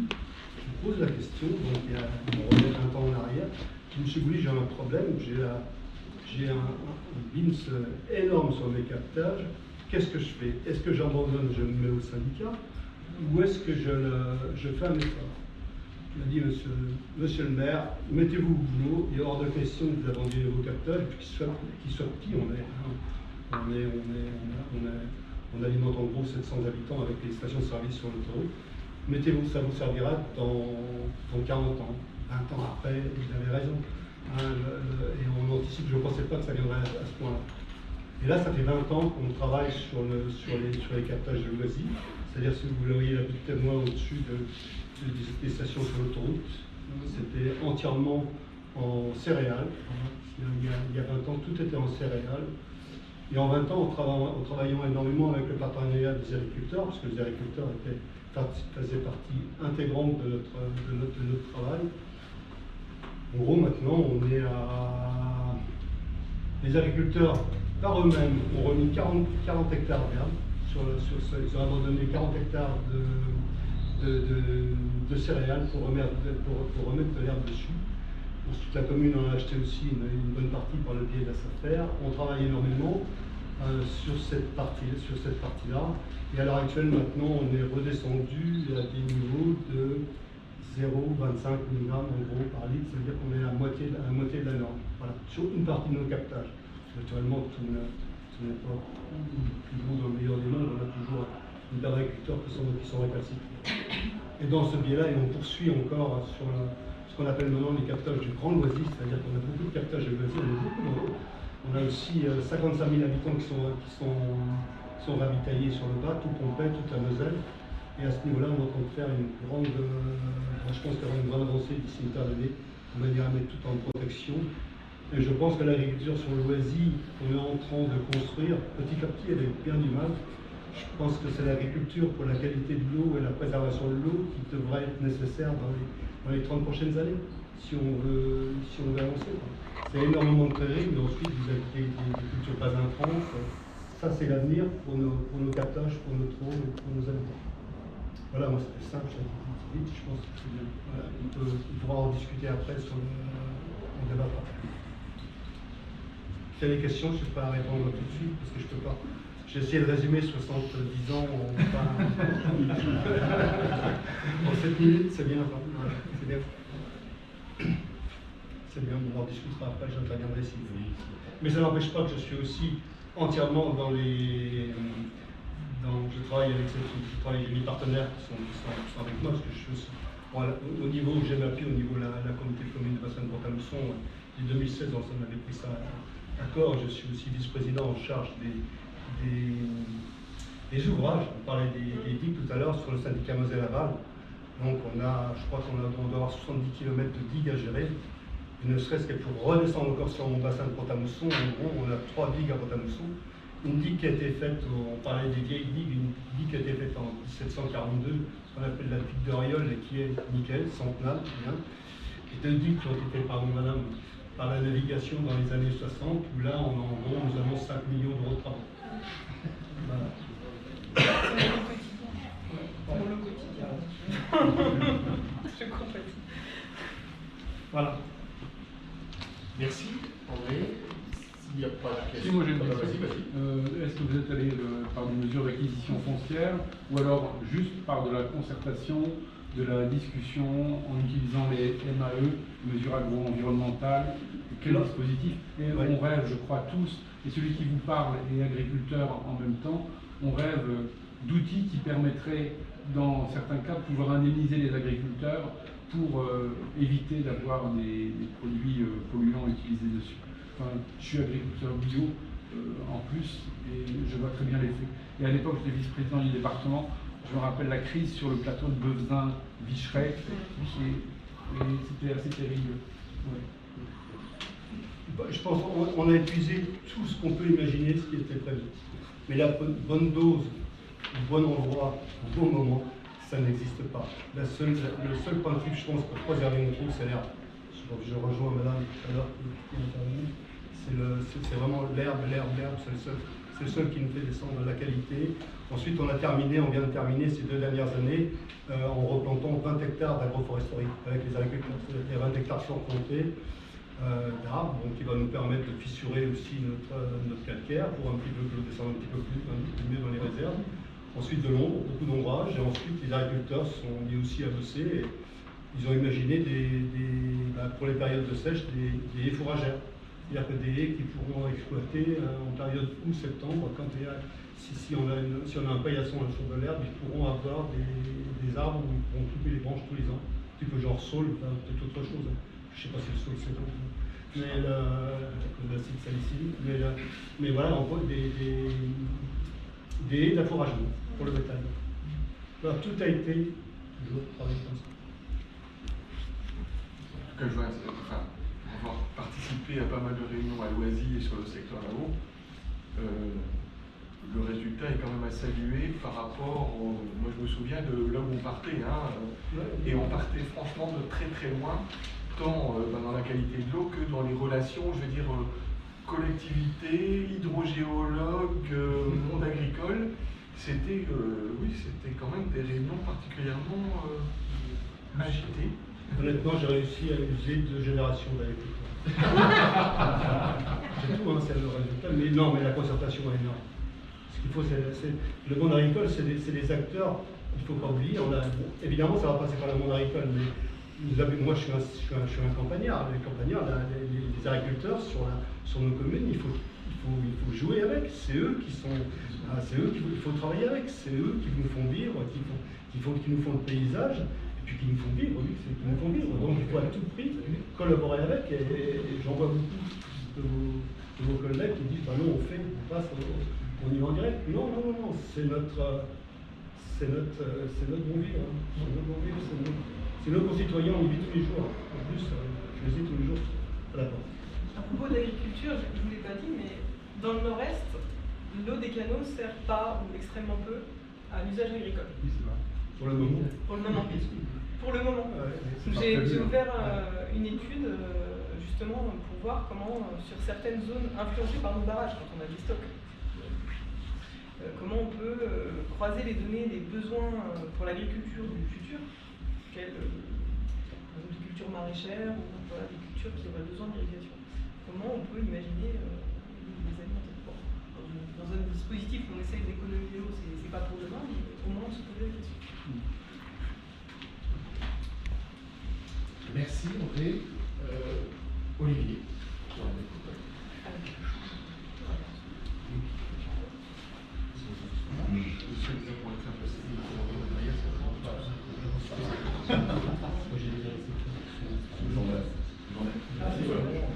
C'est juste que je ne reconnaissais pas Mediado. Vous avez triché. J'excuse en tout premier lieu ma vice-présidente déléguée à la transition écologique, à l'eau et aux forêts, en l'occurrence Delphine Michel, qui avait été conviée, et je vous en remercie, au débat, et qui malheureusement était prise sur un autre débat sur lequel elle s'était déjà engagée. Elle parle de l'eau aussi. Un débat sur l'eau, évidemment. Elle n'a pas le droit de traiter de ses autres vice-présidents, elle ne parle que d'eau. Bon, la métropole du Grand Nancy, alors je vais aborder deux grandes thématiques, une thématique eau potable et une thématique assainissement. Pas de surprise, en tant que directeur de l'eau et de l'assainissement, je m'intéresse au petit cycle de l'eau, d'un côté l'eau potable et de l'autre côté l'assainissement. Pour vous faire très rapidement la situation actuelle de la métropole en termes d'alimentation en eau potable, c'est un petit schéma avec la Moselle. Un petit peu plus loin, on a les prises d'eau de Voie-Navigable de France, effectivement, on est très liés. On voit le canal de l'Est qui passe ici. Et aujourd'hui, la prise d'eau de la métropole, elle est appuyée sur un barrage qui est situé au niveau de Messin, que vous connaissez probablement tous. Ce barrage-là permettant une prise d'eau qui, schématisée, je ne sais pas si vous voyez cet outil, je n'avais pas prévu que vous serez si loin.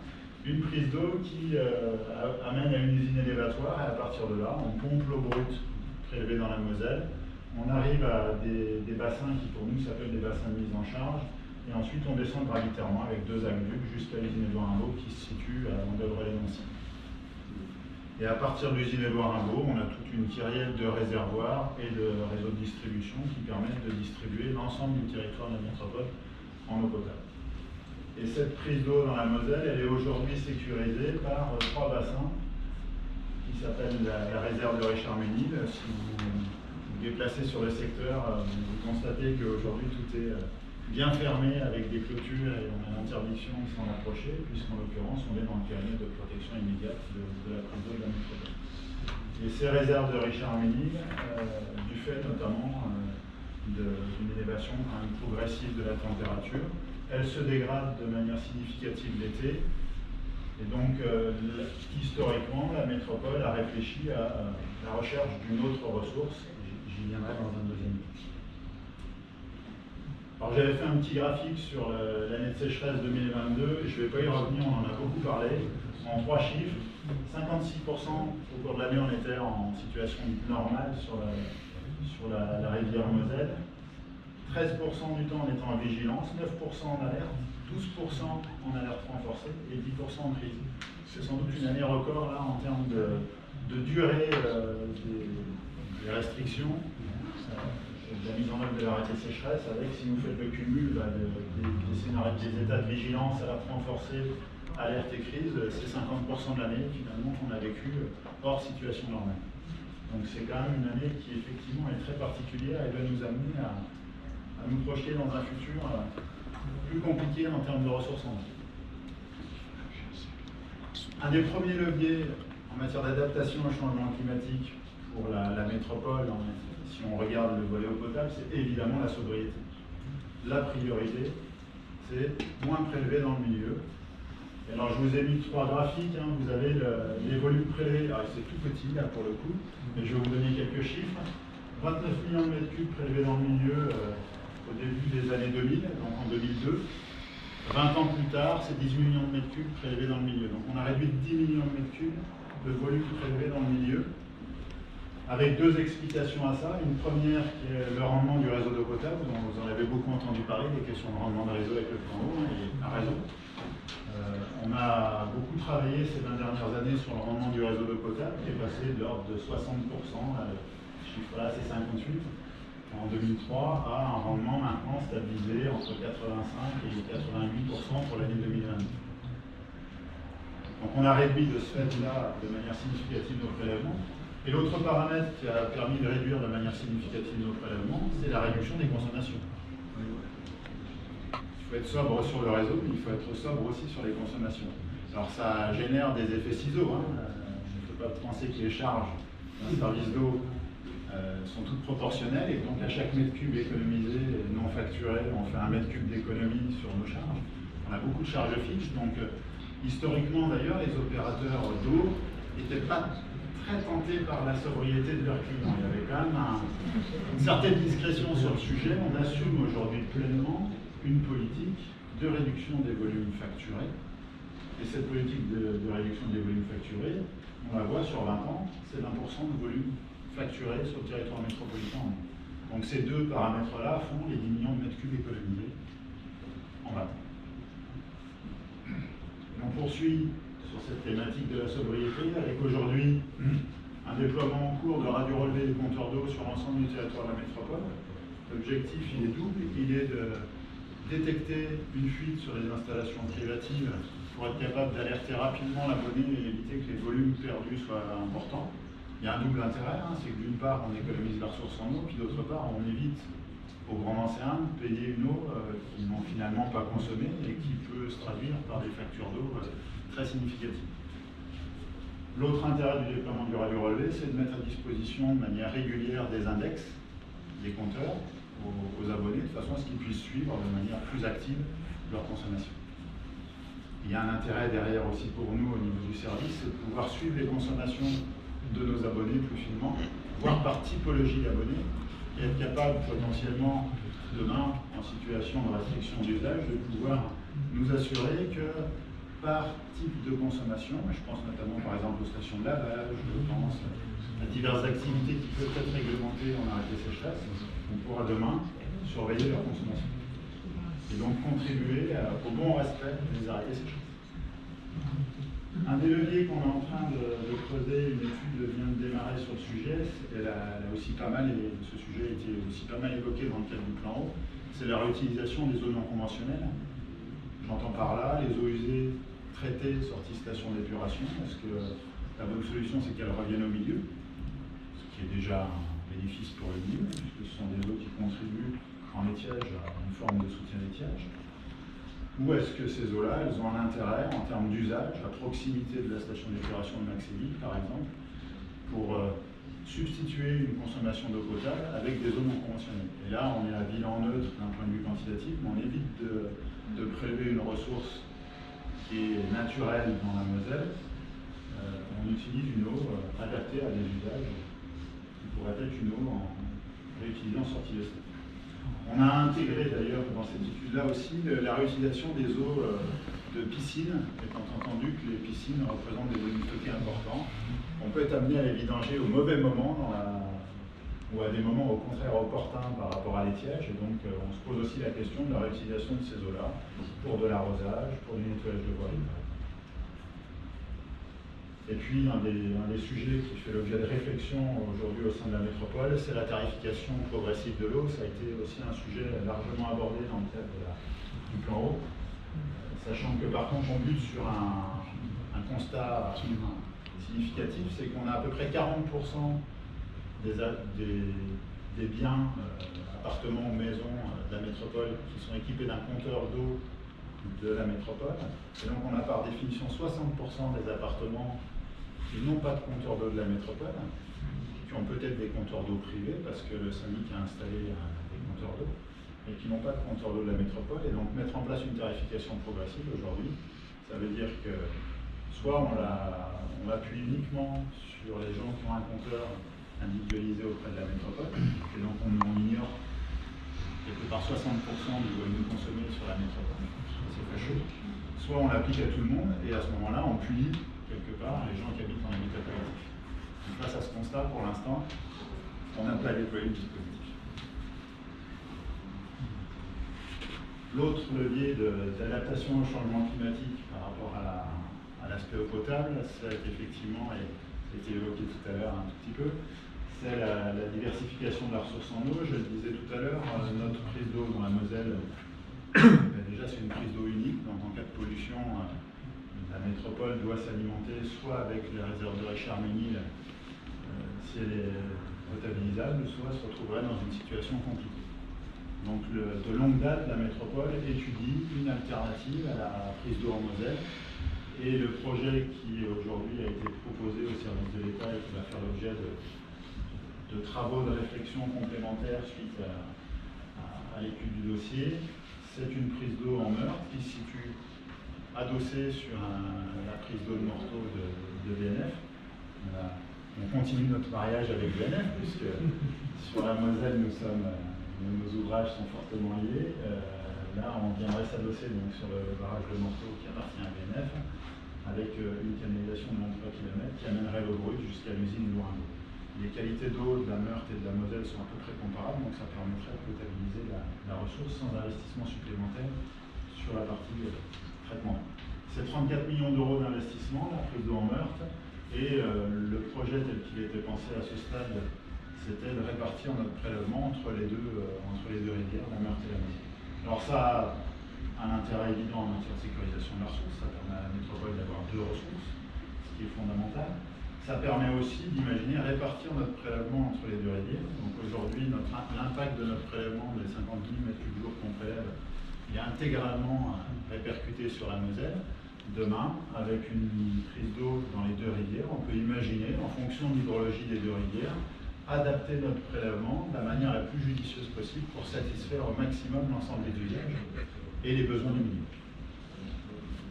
Et puis, un autre point qu'on identifie en termes de bénéfices par rapport au dispositif, c'est que si demain on a deux prises d'eau, une dans la Meurthe et une dans la Moselle, on peut imaginer désanctuariser les réserves de Richard-Ménil, qui constituent tout simplement des réservoirs d'eau. Il y a sans doute à peu près 1 million de mètres cubes qui sont mobilisables potentiellement en soutien électrique, ou en compensation plus ou moins d'une partie de nos prélèvements.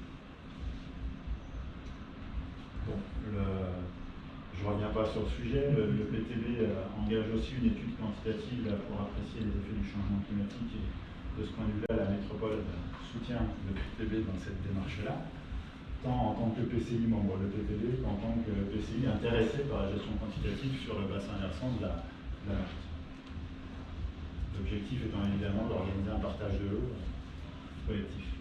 Alors, je tenais quand même à ce qu'on ait à avoir un discours sur la qualité de l'eau, parce qu'on produit de l'eau potable, on a abordé sous l'angle nitrate à l'instant, on produit de l'eau potable avant tout pour qu'elle soit consommée.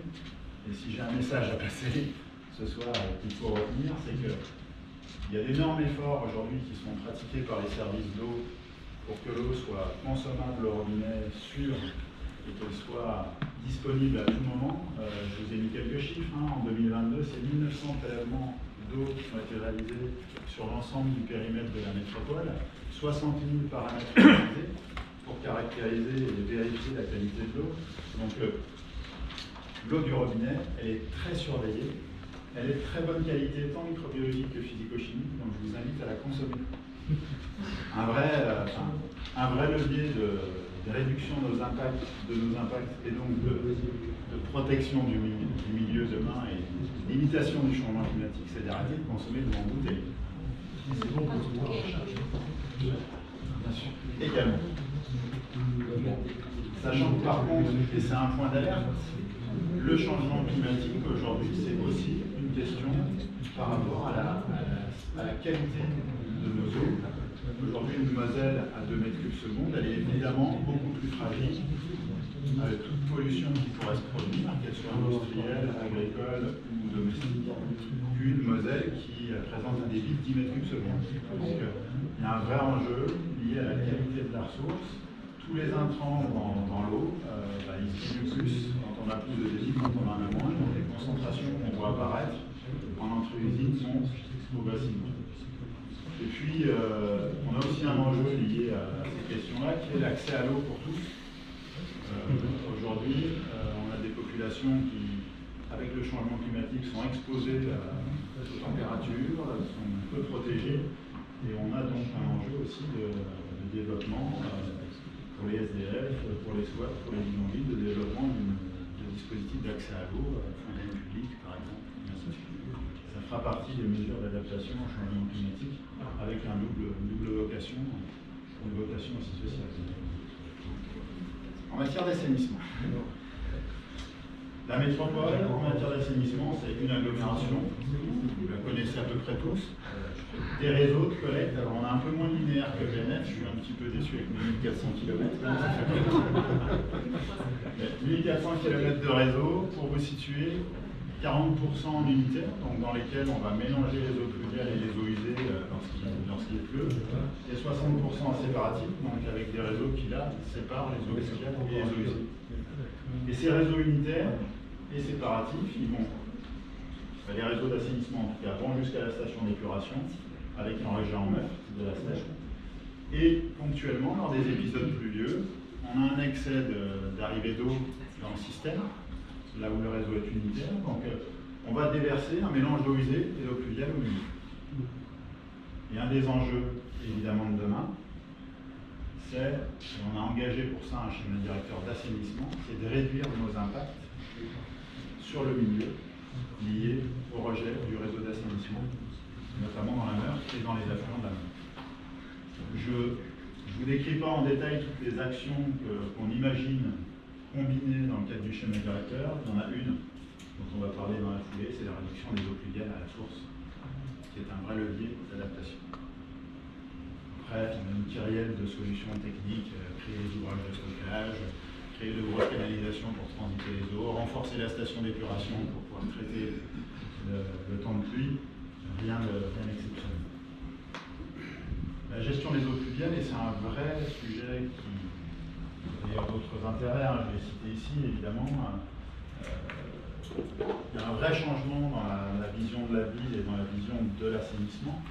Moi, en tant qu'opérateur de réseau d'assainissement, mon intérêt, c'est qu'il y ait le moins d'eau pluviale possible dans le réseau, qu'il fonctionne le mieux possible. Mais mon intérêt, et c'est une chance, avec le changement climatique, avec les attentes d'ailleurs de la population qui ont évolué, qui convergent maintenant avec nombre de politiques publiques de la métropole que je ne décrirai pas forcément aujourd'hui, c'est pas mon métier, mais l'adaptation au changement climatique, le vice-président que j'ai à côté de moi, là, c'est au cœur de ses préoccupations en matière d'aménagement de la ville et d'urbanisation. Nous, direction de l'assainissement, ce qu'on promeut, c'est la désimperméabilisation et une meilleure gestion des eaux pluviales. On a par exemple désimperméabilisé sur le territoire de la métropole 60 000 m² en 2021 et 2022. On a créé un poste dédié pour uniformiser les pratiques, sensibiliser l'ensemble des acteurs à la gestion intégrée des eaux pluviales et promouvoir auprès des promoteurs ce genre de solutions, qui sont en première intention pas toujours les plus évidentes. Il y a beaucoup de promoteurs et d'aménageurs qui ont l'habitude du tout tuyau, c'est facile, on met un tuyau, on fait un petit calcul, on est sûr de son résultat. Quand on parle d'infiltration, il y a quelques aléas liés à la capacité d'infiltration du sol qui n'est pas forcément une. On a même mis en place à la métropole une aide financière aux communes et aux bailleurs sociaux pour les inciter à la désimperméabilisation de leur patrimoine. Donc, places, bâtiments publics, et ainsi de suite. On la surface des imperméabilités ou des raccordés. Tout cela en plus, les élus dont on profite, en plus des aides de l'agence qui évidemment est un gros financeur sur ces politiques. Et on a sur la métropole, et c'est ancien, ça fait maintenant, c'est depuis les années 2010, des PLU qui sont très incitatifs en termes de gestion des eaux pluviales, parce qu'on a une cartographie des zones qui dit ici vous êtes dans une zone favorable à l'infiltration, ici vous êtes dans une zone propice à l'infiltration, non pardon, où l'infiltration est possible, et là vous êtes dans une zone où l'infiltration est impossible. Ce qui permet d'analyser les permis et d'inciter les promoteurs, les pétitionnaires à une gestion la plus intégrée possible des eaux pluviales. Évidemment, la gestion des eaux pluviales à la parcelle et la désimperméabilisation, ça concourt à des choses dont on va discuter très régulièrement ici même, à la végétalisation de la ville, à la lutte contre les îlots de chaleur, donc on est typiquement dans une logique d'adaptation au changement climatique. Même si on a un intérêt majeur en matière de réseau d'assainissement. Le dernier point sur lequel la métropole a une action en matière de préservation de la ressource, et ça fait le lien avec le PTB, c'est que la métropole donc, a adhéré à l'EPTB au titre de la compétence protection contre les inondations. Elle a gardé la compétence GEMA, gestion des milieux aquatiques, notamment parce que les petits cours d'eau métropolitains sont quasiment intégralement sur le territoire de la métropole, donc on a les moyens d'agir sur ces ruisseaux-là. Et donc on engage régulièrement des travaux de renaturation des ruisseaux. Le Grémillon a été renaturé notamment il y a 5 ans, suite notamment aux orages de 2012, que tu as cité Bertrand. Et on engage là donc la renaturation de 2 autres ruisseaux, le Fontenot et le Traoré, avec la conviction que, il faut qu'on préserve les zones humides de ces petits cours d'eau pour réduire les risques d'inondation, mais aussi pour permettre à ces petits cours d'eau-là, au travers de leurs zones humides, d'être réalimentés l'été et d'avoir un fonctionnement le plus naturel possible. Et je le cite, même si ce n'est pas chez moi, il y a aussi tout un travail de valorisation des espaces naturels sensibles qui est porté par les collègues des actions de l'urbanisme que vous connaissez bien. Voilà, une métropole, c'est ma conclusion, mobilisée sur l'ensemble du cycle de l'eau pour s'adapter et être plus résiliente au changement climatique. Il y a sans doute encore plein d'actions qu'on devrait porter, mais on est en route. Merci. Merci. Des questions? Oui, Jean-Claude? Je pensais qu'en passant le dernier, j'aurais pas de questions. Désolé, elle sera courte. Vous pouvez illustrer un petit peu le point sur l'aménagement et la renaturation des ruisseaux, et notamment le Fontenot. Je suis sur Jarville, donc je suis concerné. Alors sur le Fontenot, on a fait tout un diagnostic on va dire des impacts qu'on peut retrouver sur le ruisseau. On a pas mal de zones où on a des berges qui ont été renforcées par les riverains, puisqu'on est là pour le coup sur des cours d'eau qui ne sont pas domaniaux, mais sur des cours d'eau qui sont propriété des riverains. Donc on a beaucoup de berges qui ont été aménagées par les riverains, donc, sur lesquelles il va falloir qu'on efface les renforcements de berges, par exemple, qui ont pu avoir lieu. On a des seuils aussi qui ont été créés sur les ruisseaux, donc on va essayer d'effacer un maximum d'ouvrages. On va aussi, sur la renaturation du Fontenot, on a un double volet. On a un volet de protection contre les inondations, parce qu'en 2012, il y a eu des impacts d'inondation assez forts, notamment sur Jarville. Donc on va essayer d'améliorer la gestion hydraulique des bassins qui se situent à la Montre et à Ouche et Pré-la-Dame sur les cours.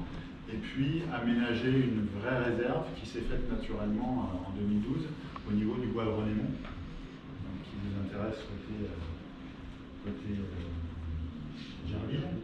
Un des points aussi à l'étude dans le cadre de ces travaux de renaturation, c'est la réouverture du ruisseau du Fontenot au niveau de la rue de Renémont, donc à l'aval direct de la voie SNCF. Il est assez profond, non? Il est quand même assez profond, donc c'est effectivement une difficulté de disposer d'une emprise foncière suffisante pour qu'on n'ait pas un ruisseau canalisé. Donc voilà, ça va être étudié par le bureau d'études. Je ne sais pas si techniquement on trouvera une solution qui allie qualité de l'aménagement de l'espace public et l'ouverture du réseau, mais il y a une volonté forte de la part de la commune, hein, et du coup, ça nous intéresse côté là, on va le poser. Merci. Et une question pour tous les gens qui font du jardinage, qui mettent des fleurs ou qui commencent à faire un petit peu d'agriculture urbaine. La captation, est-ce que vous pouvez me dire le pouillème que peut représenter, jusqu'où on peut monter pour capter, pour se faire des réserves d'eau pluviale par rapport à la problématique hydrologique globale du besoin de chasse d'eau dans les canalisations, puisqu'on va capter un peu d'eau dans des micro-réserves. Est-ce que vous avez une action au niveau du Grand Nancy sur ce... La métropole, aujourd'hui, finance, subventionne, confère les récupérateurs de pluie, étant entendu que c'est évidemment une bonne solution. Vous utilisez l'eau de vos récupérateurs de pluie à des moments où nous, on prélève l'eau dans la Moselle alors qu'elle est basse. Donc, c'est exactement comme un mini-barrage. Hein. On décale le stockage et l'usage, donc c'est très bien. Et puis c'est de l'eau en moins dans le réseau d'assainissement au moment des pluies, donc de toute façon c'est bénéfice pour tout le monde. Les collègues qui portent ça, c'est pas une politique publique qui est portée par la direction de l'eau et de l'assainissement, même si elle nous intéresse beaucoup, sont en train d'ailleurs de faire un petit bilan, d'essayer de faire une enquête auprès de 50 à 40 particuliers qui sont vus équipés de récupérateurs de pluie pour voir un petit peu comment ils sont raccordés, quel est l'usage, et ainsi de suite. Nous, DEA, ça nous intéresse aussi quand même sous un angle sécurité sanitaire de l'eau, parce que les doubles systèmes en habitation, ils sont intéressants pour protéger les volumes d'eau et faire preuve de sobriété. Par contre, la connexion entre un réseau d'eau pluviale intérieur à votre habitation et le réseau d'eau potable, et en général, il y a souvent des connexions parce que quand la cuve est vide, il faut bien alimenter les toilettes. C'est un risque potentiel par rapport au réseau d'eau potable. Il suffit qu'il y ait une petite pompe dans votre cuve qui pousse un peu plus fort que la pression du réseau, que le clapet du branchement soit fui un petit peu, et potentiellement vous pouvez réinjecter une eau qui n'est pas du tout potable dans le réseau d'eau potable. Donc on est très attentif à ça, et ça fait partie des points qui nous intéressent dans l'enquête qui est en cours. C'est aussi d'aller voir un peu comment sont installés ces cubes-là, quel usage il en est fait, et est-ce que tout ça se fait en sécurité par rapport au fonctionnement du réseau de potable. Je peux vous inciter à mettre des récupérateurs d'eau de pluie.